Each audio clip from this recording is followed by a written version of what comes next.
창세기 3장 창세기 3장 14절 15절 같이 보겠습니다. 여호와 하나님이 뱀에게 이르시되 내가 이렇게 하였으니 내가 모든 가축과 들의 모든 짐승보다 더욱 저주를 받아 배로 다니고 살아있는 동안 흙을 먹을지니라. 내가 너로 여자와 원수가 되게 하고 내 후손도 여자의 후손과 원수가 되게 하리니 여자의 후손은 내 머리를 상하게 할 것이요 너는 그의 발꿈치를 상하게 할 것이니라 하시고. 아멘. 15절에 내가 너로, 이 말은 내가, 그 14절에 이미 여호와께서 뱀에게 말씀하셨죠. 그래서 15절에도 내가, 이것은 여호와를 말씀하고 있고 너로, 이 말은 뱀을 이야기합니다. 내가 너로 여자와 원수가 되게 하고 내 후손도 여자의 후손과 원수가 되게 하리니. 여자의 후손 그리스도를 통해서 구원받은 하나님의 백성들을 말하죠.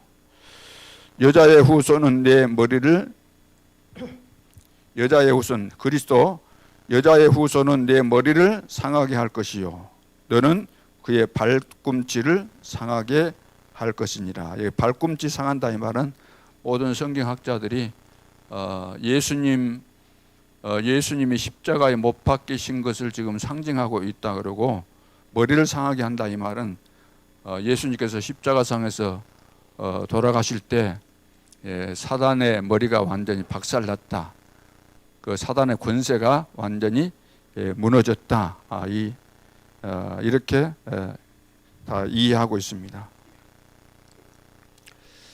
오늘은 산업인이 붙잡고 누릴 영원한 응답입니다.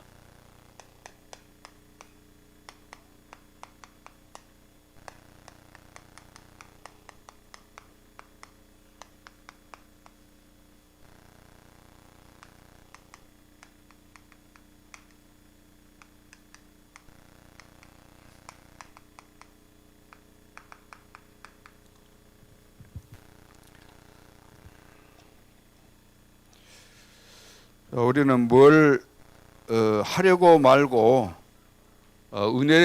은혜부터 받아야 되겠죠. 하나님의 은혜를 받지 않고서는 아무리 우리가 일을 열심히 해도 하나님이 응답하시지 않기 때문에, 내 힘으로는 한계가 있기 때문에 그렇죠. 그리고 대부분의 성도들이 응답부터 받으려고 너무 조급하잖아요. 응답이라는 것도 하나님의 시간표가 있는 것인데 내 주관적인 생각, 내 욕심 가지고 한나처럼 늘 우리는 응답 받으려고 합니다. 응답 받으려고 하지 말고 우리는 영적인 힘을 얻게 되면은 어떤 상황이 와도 누리게 되는 것이고 시간표 따라 응답이 오는 것이기 때문에, 그래서 쓰임 받으려면은 쓰임 받는 우리 중직자, 산업인, 우리 성도들이 되려면은 어떻게 하면 될까요?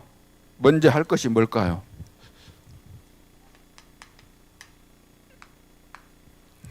서론으로 영원한 언약 안에서 개인 자립을 해야 됩니다. 우리가 붙잡은 이 하나님이 주신 언약은 영원한 언약이죠. 영원한 언약 속에서 우리가 개인 자립이 돼야 돼요. 개인 자립. 영원한 언약 안에서 개인 자립을 하라. 그러면 개인 자립을 하려면 어떻게 해야 되는 거죠? 갱신이 돼야 되는, 갱신. 우리는 하나님의 자녀면서도 보는 눈이 불신자와 같은 이런 수준을 가지고 늘 세상을 쳐다보고 사건을 바라보고 사람을 쳐다보니까 응답을 받을 수가 없죠. 그런 부분에 있어서 우리는 갱신이 돼야 됩니다. 구원받았다고 한다면 우리가 살아가는 삶 속에서 보는 이런 자세, 내용들, 이런 것들이 좀 불신자의 상태에서 갱신이 돼서 하나님의 자녀답게 또 전도자답게 이런 부분이 좀 바뀌어져야 되겠죠. 그래서 어떤 사건을 만났을 때, 사람 볼 때 대부분 어떻게 보죠? 눈에 보이는 것만 보고 이제 판단을 다 하게 되는데, 그러지 말고 모든 사건 속에는 하나님의 계획이 들어 있는 거잖아요. 그렇다면은 넓이 보고 높이 보고 또 깊이 보고 상하를 보고 좌우를 보고 과거, 현재, 미래를 보고 9가지 이것을 가지고 우리가 볼 수 있는 눈이 열려져야 되죠. 이거 다른 말로 한다면 우리가 전체를 봐야 된다는 거예요. 전체. 그리고 또 흐름을 우리가 바르게 봐야 되는 거죠. 그래야만 우리가 갱신이 되는 거죠. 자, 이렇게 돼야만 우리에게 주신 언약이 나를 든든히 세워가고 언약의 사람으로 응답을 받게 하시고 또 쓰임받게 합당한 자들로 하나님이 세워가시기 때문에 개인이 자립이 돼야만 우리가 뭐든지 할 수 있는 거 아니겠습니까? 그리고 우리는 예틀이 다 있잖아요. 예틀. 예수 믿었어도 예틀이 있는 것 있죠. 분명히. 이스라엘 민족이 출애굽했지만 광야에 나왔을 때 그들이 살아가는 삶 속에서 뭐가 늘 계속 나왔습니까? 예틀이 나온 거잖아요. 예틀은 다 우리가 깨야 됩니다. 왜냐하면 사단이 가져다 준 것이기 때문에, 사단이 가져다 준 12가지이기 때문에 이걸 다 깨야 되는 거죠. 함정, 틀, 올무. 창세기 3장, 6장, 11장 전부 다 나 중심으로 살기 때문에 걸려들 수밖에 없잖아요. 사단은 너가 하나님이다. 속임수의 그 내용과 목적이 뭡니까? 그 개인을 무너뜨리기 위해서 늘 하나님의 백성을 향해서 하나님 믿지 말고 너가 하나님이니까 하나님 믿어라. 이렇게 속삭이는 거 아니겠습니까? 명예심을 자극하고 자존심을 자극하고 이것이 바로 함정이잖아요. 창세기 3장, 6장도 마찬가지입니다. 개인마다 육신 중심으로 자기의 기준 따라서 세상을 그렇게 사는 거죠. 그리고 11장, 성공하면 된다는, 이것이 세상 사람들이 지금 가지고 있는 그 함정이잖아요. 아무리 훌륭한 사람이라도 훌륭하면 훌륭할수록 자기 중심으로 살기 때문에 성공한 것 같은데 어느 날 완전히 망할 수밖에 없죠. 그러니까 함정에 빠지면 못 나오잖아요. 틀에 갇히면 어떻습니까? 개인 스스로 나올 수가 없다는 이야기 아닙니까? 이것은 사도행전 13장, 16장, 19장 바울이 갔던 그 세 지역, 한마디로 귀신이 역사하는 그 지역에 간 거죠. 박수무당이 장악하고 있던 그 바보 지역, 또 빌립보 지역에 갔는데 귀신 들려서 점치는 그 여자가 그 지역을 완전히 장악했죠. 점술. 19장은 우상 숭배. 그렇죠. 전 지역, 에베소 지역에. 사도행전 13장, 16장, 19장 사단에게 다 걸려들었다는 겁니다. 이 틀에서 못 빠져나오는 거죠. 올무. 그래서 개인마다 6가지 불신자로서 사단에게 잡힌 자로서의 영적인 상태를 벗어날 수가 없는 거죠. 올무에 딱 걸렸기 때문에. 자, 이것이 우리 눈에 보이지 않지만 우리 속에가 지금 이런 것이 들어있는 거예요. 예틀이. 그렇죠. 우리가 구원 받아놓고도 언약을 붙잡았음에도 불구하고 왜 우리가 행복이 없고 왜 되는 것이 없고 참된 응답이 안 오고 왜 힘들고 어려울까요? 왜 개인 자립이 안 될까요? 그 이유는 바로 다른 데 있는 거 아니고 예틀에서 지금 못 벗어나고 있다는 거예요. 알기는 알지만 여기서 못 벗어나고 있고 내 삶은 예틀대로 지금 살아가고 있다는 거죠. 그러니까 예틀을 깨야 되고 우리가 갱신을 딱 해야 되는 거죠. 그래야만 영원한 언약 안에서 개인 자립이 되게 돼 있습니다. 그래야만 우리는 쓰임받게 되는 거죠. 그러면서 새 틀을 만들어야 됩니다. 새 틀. 새 틀이 뭐겠습니까? 새 틀은 하나님의 말씀을 나의 언약으로 붙잡아야 되는 거죠. 하나님의 말씀을 나의 언약으로 딱 붙잡아야 되는 겁니다. 하나님의 말씀을. 그래, 말씀 따라가고 말씀 안에 거하고 말씀의 비밀을 깨닫고 말씀은 살아있고 말씀은 반드시 성취되고 사단을 이기는 방법 말씀으로 이기는 거잖아요. 그래서 하나님의 말씀을 나의 언약으로 붙잡아라. 그래야만 우리가 개인 자립이 되어지는 거죠. 개인이 자립이 돼야만 우리가 쓰임받게 되는데 개인이 늘 미자립 상태에 있으니까 뭘 할 수가 있겠어요. 미자립 상태가 되니까 늘 헌금도 못하고 헌금해야 될 그 시간표에 헌금도 못하고 그러죠. 중요한 일을 하려고 해도 개인이 미자립 상태니까 중요한 일을 할 수가 없는 거죠. 그래 본론으로 산업인은 영원한 것 세 가지를 알고 가지고 가야 됩니다.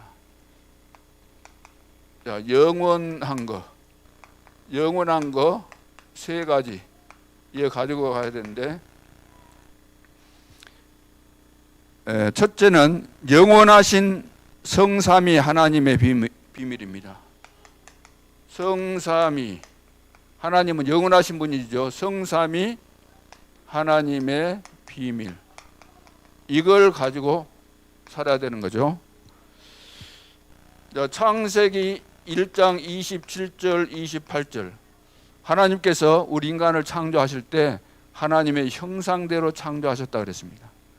하나님의 형상대로 이 말은 영적인 존재요 하나님과 교제할 수 있도록 하나님과 함께 하도록 이렇게 창조하신 거죠. 이것이 다른 말로 한다면 신분입니다. 하나님이 나와 함께 하심으로 우리 신분이 바뀐 거죠. 마귀에게 장악되어 있었던 우리가 마귀에게서 해방받고 하나님과 함께하는 28절은 번성하고 이제 충만하고 다스리는 생육하고 번성하고 다스리고 충만한 정복하는 거 이거죠. 문화의 축복 다른 말 한다면 권세 신분과 권세 여기에 비밀이 뭐냐면은 하나님이 우리와 함께하는 겁니다. 하나님이 우리와 함께하는 것이 신분이고 함께할 때 우리에게 있게 되는 능력이 있죠. 이것이 바로 권세가 되는 거죠. 이것을 사용해서 우리는 승리하게 되는 것이죠. 자, 그래서 고린도전서 3장 16절 너희가 하나님의 성전인 것과 하나님의 성령이 너희 안에 거하시는 줄을 알지 못하느냐. 우리 안에 거하신다는 거죠. 요한복음 14장 16절로 17절 예수님께서 승천하시기 전에 제자들에게 말씀하셨잖아요. 내가 승천하게 되면 다른 보혜사를 보내주는데 너희와 함께 하겠다. 성경 한번 보겠습니다. 함께 하겠다. 그리고 너 속에 계시겠다. 그렇게 분명히 말씀을 하셨죠. 14장 16절 17절 봅니다. 내가 아버지께 구하겠으니 그가 또 다른 보혜사를 너희에게 주사. 보혜사 보호하시고 은혜를 주시고 가르치는 성령을 말씀하고 있죠. 너희에게 주사 영원토록 너희와 함께 있게 하리니. 하나님께서 우리와 함께 하신다. 근데 일시적으로 함께 하는 거 아니고 영원토록 함께 하신다는 거예요. 영원토록. 17절 그는 진리의 영이라 세상은 능히 그를 받지 못하나니 이는 그를 보지도 못하고 알지도 못함이라. 그러나 너희는 그를 아나니 그는 너희와 뭐라고 했습니까? 함께 거하시며 너희와 함께 거하시며 또 너희 속에 계시겠습니다. 자, 함께 계시고 우리 속에 계시겠다. 그분이 영원토록 계시겠다. 자, 이 비밀을 알아야 된다는 거죠. 영원한 비밀을 우리가 알아야만 우리가 영원한 응답을 받고 하나님이 중요하게 가장 중요하게 여기는 세계 복음화에 우리가 쓰임 받게 되는 것입니다. 우리가 알기는 아는데 자립이 개인적으로 자립이 안 된다. 또 이런 비밀들이 확실하게 깨달아지고 믿어져야만 우리가 현실 앞에서 어떤 사건이나 문제를 만났을 때 9가지 이런 내용들을 전체적으로 보면서 바르게 이해가 되어질 텐데 이런 부분이 이해가 안 되면은 그 현실 앞에서 우리는 또 걸려들게 되는 거죠. 낙심하게 되고 포기하게 되고 절망하게 되고 그렇게 되는 거 아닙니까? 자, 이 하나님께서 이 성삼위 하나님께서 영원토록 우리와 함께 하신다. 우리 속에 계시고 그렇죠. 우리 속에 우리와 함께 계신다. 꼭 기억하셔야 되겠습니다. 그리고 창세기 2장 1절로 15절에 보면은 하나님께서 우리 인간을 창조하시고 이런 축복을 주시고 에덴 동산에 이제 에덴 동산에서 살도록 하셨죠. 에덴 동산에 축복을 주셨습니다. 우리에게. 에덴 동산. 여러분 에덴 동산 아시죠? 에덴 동산. 거기에 성경에 보니까 그 에덴 동산에 비손, 기온, 히데겔, 유브라데 이 네 강이 흘렀어요. 그러니까 에덴 동산에서 이 네 강이 발원해 가지고 흘러가는데 다른 말로 한다면은 쉽게 말해서 전 세계로 흘러 들어간다는 거죠. 거기서 흘러가는 물이 전 세계를 적시면서 비옥하게 풍요롭게 만든다는 겁니다. 거기는 비송강 같은 경우는 금이 들렸고 그런 내용들이 나오죠.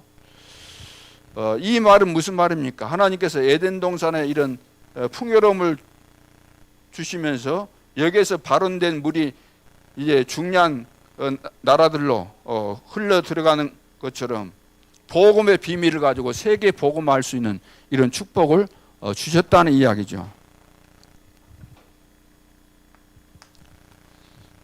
그리고 창세기 2장 17절. 창세기 2장 17절. 16절에 보면은 에덴 동산에서 살게 하신 다음에 하나님께서 아담하고 약속을 합니다. 너는 에덴 동산에 보니까 각종 실과들이 있는데 그것은 너 임으로 너가 먹고 싶은 대로 다 따먹어라. 그러나 선악을 알게 하는 선악을 알게 하는 과일은 따먹지 말아라. 따먹는 날에는 반드시 죽을 것이다. 선악과 언약을 주셨습니다. 영원히 변치 않은 선악과 언약. 이것은 뭡니까? 하나님은 언약의 하나님이잖아요. 약속하시는 거 아닙니까? 약속을 잊지 말라는 거죠. 약속을 지켜야 된다. 약속을 붙잡아야 된다. 이 약속을 어기면은 너는 죽는다는 거예요. 약속을 지키면 산다. 하나님은 눈에 보이지 않지만 지금도 우리에게 언약을 주셨고 언약을 성취해 가십니다. 이 영원하신 성삼위 하나님의 비밀을 알아야만 우리가 산업인으로서 중직자로 또 성도로서 영원한 응답을 받게 되는 거죠. 그래야만 우리가 쓰임받을 수가 있습니다.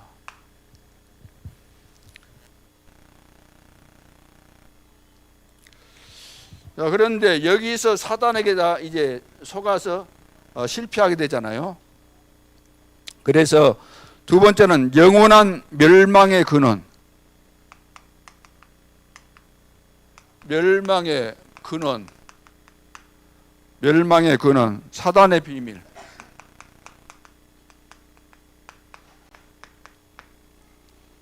자, 여기는 하나님의 성삼위 하나님의 비밀이고 여기는 사단의 비밀. 이것도 사단의 역사도 영원이에요. 영원.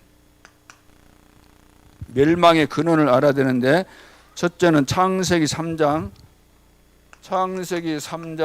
1절로 20절. 자, 인간 문제, 불행, 고통의 시작이 바로 사단이 만든 창세기 3장 사건입니다.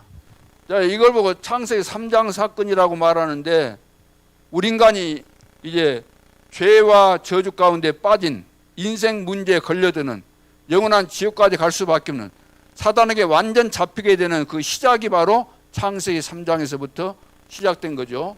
멸망의 길로 가는, 그러니까 멸망의 근원이 지금 창세기 3장에서 시작된 겁니다.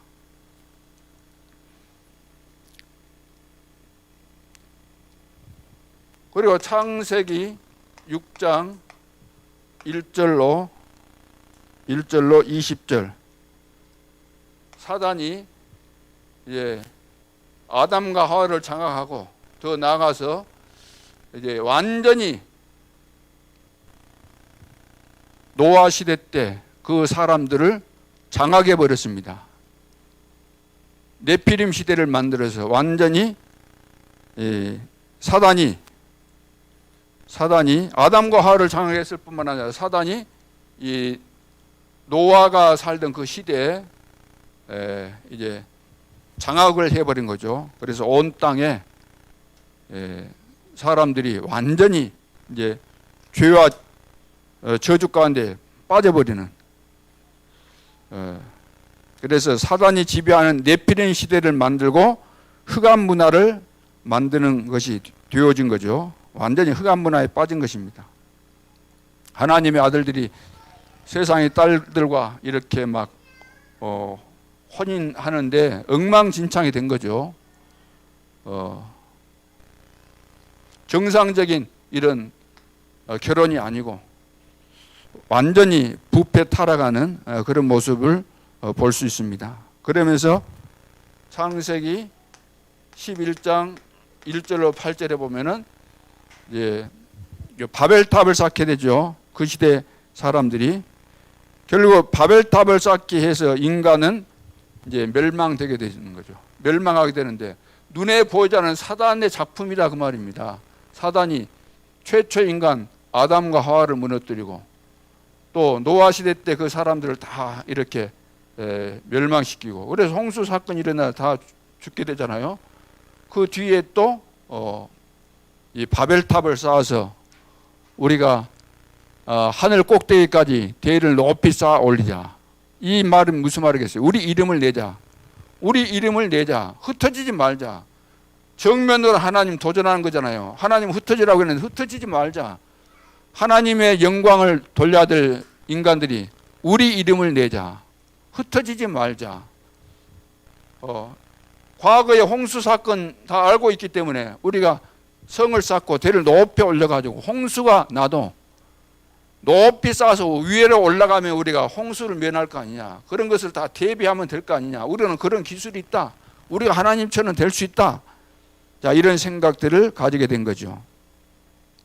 이것이 바로 사탄의 목적입니다. 결국 우리 인간을 속에서 다 멸망시키는 것이 사단의 속임수예요. 사단의 비밀. 그러니까 멸망시키는다면 멸망시키기 위해서 이렇게 속임수를 쓰는 거죠. 전부 다 거짓말로. 그래서 요한복음 8장 44절, 너희는 너희 아비 마귀에게서 났는데 처음부터 살인자요 거짓의 아비다 그랬어요. 전부 다 틀린 이야기예요. 틀린 말을 하는데 꼭 맞는 말처럼 거짓말을 하면서도 막 확신 가지고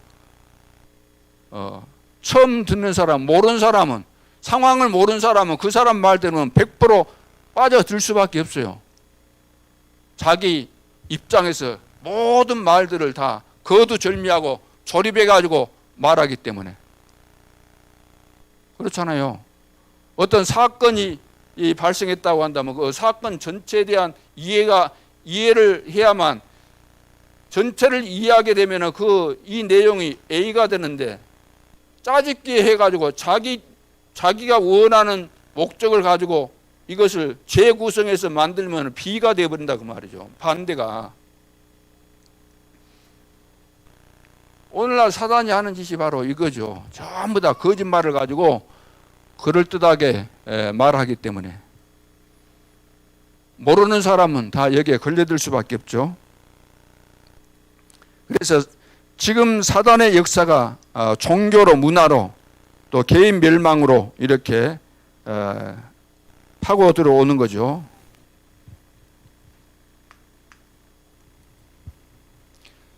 그러면 세 번째, 하나님이 주신 영원한 언약.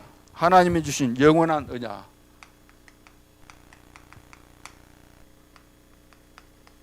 영원한 언약은 그리스도입니다. 영원한 멸망은 사단이죠. 영원한 멸망으로 끌고 가는 것. 그래서 창세기 3장 15절 영원한 언약 그리스도. 여자의 후손이 뱀의 머리를 상하게 한다. 창세기 6장 14절 방주를 만들고 방주 안에 들어가면서 한다. 방주 그리스도를 말하잖아요 지금. 자, 출애굽기 3장 18절 자, 희생제물 들은 희생제물 희생제사 그리스도를 말하죠. 이사야서 7장 14절 보라 처녀가 잉태하여 아들을 낳을 것이요 그 이름을 임마누엘이라 하라. 임마누엘. 자, 마태복음 16장 16절 주는 그리스도시요 살아계신 하나님의 아들이십니다. 영원한 언약 그리스도. 성경의 가장 중요한 내용들을 지금 이렇게 말씀하고 있습니다.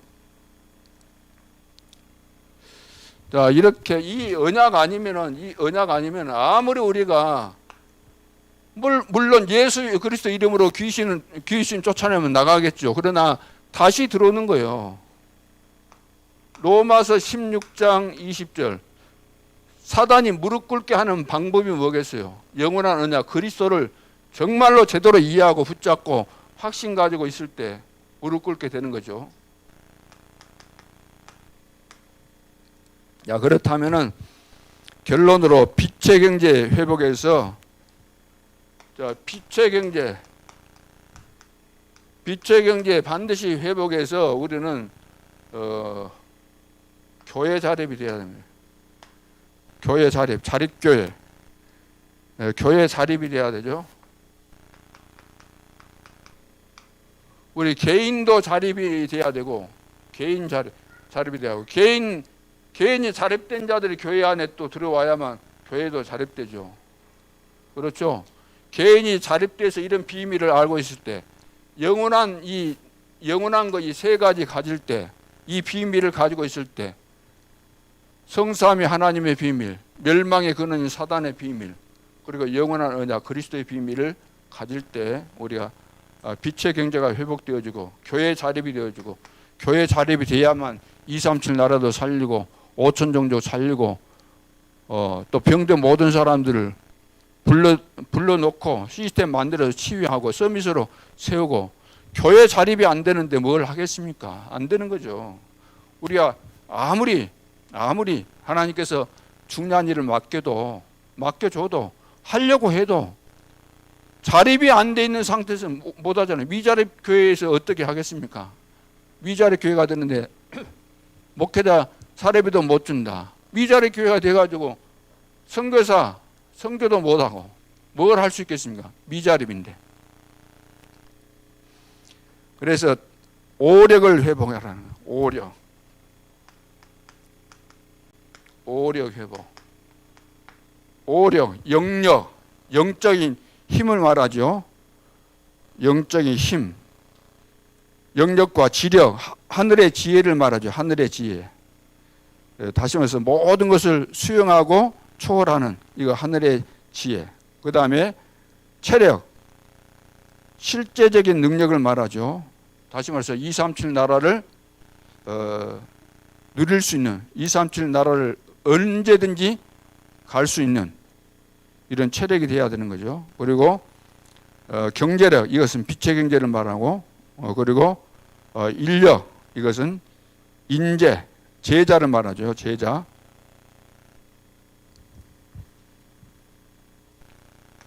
자, 그래서 오력을 회복해야만 우리가 빛의 경제가 오게 되고 교회가 자립된다. 그리고 우리가 받은 응답은 오직 유일성, 재창조의 응답을 받아야 됩니다. 이것이 138 여기서 나온 62가지 전도자의 삶이잖아요. 전도자의 삶. 62가지 전도자의 삶 속에서 나오는 그런 증인. 렘넌트 7명이 전부 다 오직 유일성 재창조의 응답을 받은 증인들 아닙니까? 렘넌트 7명. 히브리서 11장의 이 사람들. 그리고 로마서 16장의 사람들. 138의 언약 속에서 이런 축복을 누린 증인들이죠. 자, 이 사람들이 빛의 경제 회복에서 세계 복음화 하게 된 거잖아요. 이 사람들이 빛의 경제에서 안디옥 교회가 세계 복음했잖아요. 이 사람들이 빛의 경제 회복에서 로마 복음했지 않습니까? 그리고 24 영적 에너지를 얻는 예배. 영적 에너지를 얻는 예배와 이 기도의 비밀을 가져야만 우리가 빛의 경제를 회복하게 되고 자립교회가 되어주고 하나님이 기뻐하시는 이제 세계 복음화 축복을 누리게 되는 거죠. 그래서 이 예배가 얼마나 중요합니까? 예배 성공은 인생 성공입니다. 요즘 보니까 세계에서 예배 제일 많이 드리는 나라가 어디 나라라고요? 예배 제일 많이 드리는 나라가 이스라엘, 유대인들. 우리는 뭐 예배 드린다고 할 때 예배가 많다, 예배가 길다 그러지만 유대인에게 비하면 아무것도 아니잖아요. 또 우리는 뭐 헌금 종류가 많네요. 또 어떤 사람은 11조 안 하려고 그러는지 모르지만 신약 성경에는 11조가 없네 이런 소리 하잖아요. 그런데 신약 시대 때 렘넌트 7명을 비롯해서 초대교회 성도들이 뭐 11조에 매였습니까? 11조는 기본이잖아요. 10의 9조 정도가 아니고 전 재산도 드리고 생명까지도 드렸는데 우리는 아까워서 못 드리지만 그 사람들은 생명까지 드렸잖아요. 왜 그렇게 우리와 차별이 될까요? 구별이 될까요? 그것은 내가 실제로 역사하시는 성삼위 하나님의 비밀을 깨달을 때 멸망 속에 있었는 사단의 유혹에 걸려가지고 멸망 속에서 절대로 빠져나올 수 없었는데 하나님의 은혜로 그리스도를 통해서 해방받은 그리고 영원히 하나님이 나와 함께 하시고 내 속에 계시면서 하나님이 이루어 가시는 세계 복음화의 이런 대열 속에 내가 있다는 사실을 발견하게 될 때 그럴 때 우리는 내 생명까지도 드리게 되는 거죠. 생명적 생명건 생명 살릴 헌신이 이때 나오는 것입니다. 내가 훌륭해서 구원받은 것이 아니고 하나님이 만드신 나의 것, 하나님이 만드신 나의 현장 이런 내용들을 알게 될 때 그러니까 예배를 통해서 유대인들은 그렇게 많이 예배 드리고 그렇게 많이 매일 양 잡고 그리 했는데도 불구하고 세계 지성을 장악했고 세계 경제를 장악했잖아요. 우리는 그렇게 아꼈는데 이런 축복이 왔습니까? 아낀다고 축복 오겠어요? 하나님이 축복을 주셔야 되는 거죠. 로마서 16장의 제자들처럼.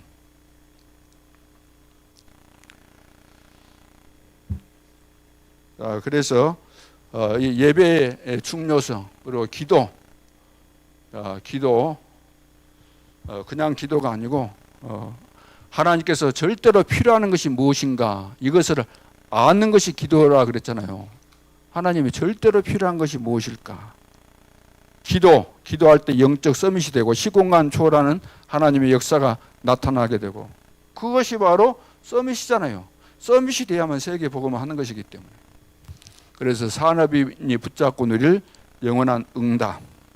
자, 이 내용을 우리 자신들이 다시 한번 우리를 돌아보면서 점검하고 또 우리 구역 식구들 우리 또 조별을 모을 때 조원들에게 이런 부분들을 점검하고 이런 축복을 회복해서 모든 성도 개인마다 자립이 되어지고 우리 교회도 뭐 간신히 자립하는 그런 차원이 되면 안 되고 안디옥 교회처럼 세계 복음하고도 남을 이런 축복을 내다보고 우리가 그 목표를 분명히 가지고 기도하고 그래서 그런 응답이 우리에게 와야 되는 거잖아요. 우리에게 주어진 인생